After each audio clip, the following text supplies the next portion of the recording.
নমস্কার, কেমন আছেন সবাই? আশা করি সবাই খুব ভালো আছেন। আজকে বানাবো আলু পুরি। তো ১ম এ এ ক এই শুকনো খোলায় এই শুকনো লঙ্কা আর এই জিরেটাকে না ভেজে নেব।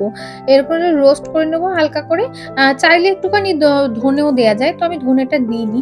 তো এগুলো কি ভালো করে হালকা করে একদম লো সিমে রোস্ট করে নিয়ে একটা প্লেটের মধ্যে ঢেলে রেখেছি। কারণ এটা ঠান্ডা করতে হবে। এটা ঠান্ডা হয়ে গেলে তারপর এটাকে কিন্তু হচ্ছে একদম মিক্সির মধ্যে করে আমি পেশাই করে নেব। তো দেখুন পেশাই হয়ে গেছে। এটাকে একদম সুন্দর করে পেশাই করে নিয়েছি। এরপরে কি করব, একটা প্রেসার কুকারের মধ্যে না সিটি মেরে নিয়েছিলাম একদম বড় বড় করে কেটে রাখা আলুগুলোকে। তো সেদ্ধ হয়ে গেছে। এবার খোসা শুদ্ধই করেছিলাম। এবার সেদ্ধ হয়ে যাওয়ার পর খোসাগুলোকে আস্তে আস্তে এরকম করে হচ্ছে তুলে নেব। তো খোসাগুলো ছাড়ানো হয়ে যাওয়ার পর এবার এগুলোকে আমি স্ম্যাশ করে নেব।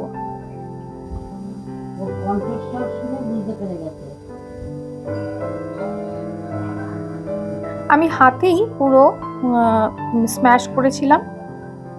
তো আমার স্ম্যাশ করা হয়ে গেছে। এরপরে মশলাগুলো দেবো। এরপরে দিয়ে দেবো নুন। এই যে আলুটাকে না এটাকে পুর হিসাবে যেহেতু ব্যবহার করব আলু পুরি, তো তারপরে হচ্ছে দিয়ে দিলাম ওই গুঁড়ো মশলাটা যেটা করে রেখেছিলাম। আর না একটুখানি জোয়ানও দেবো।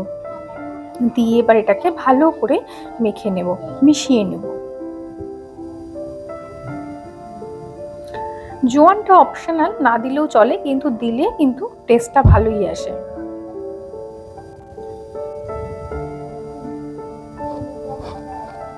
এইটা করতে গিয়ে প্রথমে এটা তো আটা হচ্ছে করেছি, পরে আবার ময়দাটা মেখেছি।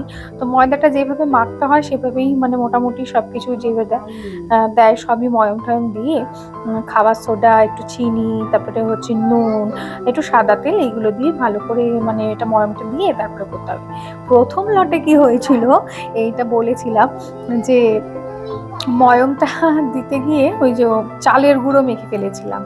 তা যাই হোক, তখন বুঝতে পারিনি। পরে যখন এরকম ভরতে যাচ্ছিলাম তখন দেখি ওটা চালের গুঁড়ো। ওটার কোনো একটা রেসিপি আমি অবশ্যই দেখাবো। তো আজকে এটাই করছি। তো পরে আবার সেই ময়দা মেখে তো তারপরে আবার করলাম এরকম করে বাটির মতো শেপ দিয়ে এরকম করে আস্তে আস্তে আমি পুরটা ঢুকিয়ে এবার আস্তে করে বেলে নেব।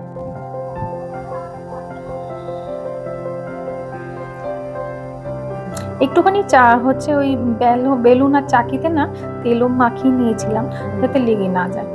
এরপরে এই যে দেখছেন না তেলটার মধ্যেই অবস্থা, এটা ওই চালের জন্য হয়েছে। চালের গুঁড়ো যে মাখাটা ছিল ওটা দিয়ে ফার্স্টে করেছিলাম, তো সেই জন্য চাল মানে তেলটা পুরো এরকম হয়ে গেছে চালের গুঁড়ো দিয়ে। তো যাই হোক, ওটা কিন্তু খেতে খারাপ হয়নি। আমি রেসিপিটা অবশ্যই দেবো, ওটাও ভিডিও করে রেখেছি, পরে দেবো। তো হয়ে গেল রেডি আমাদের আলু পুরি।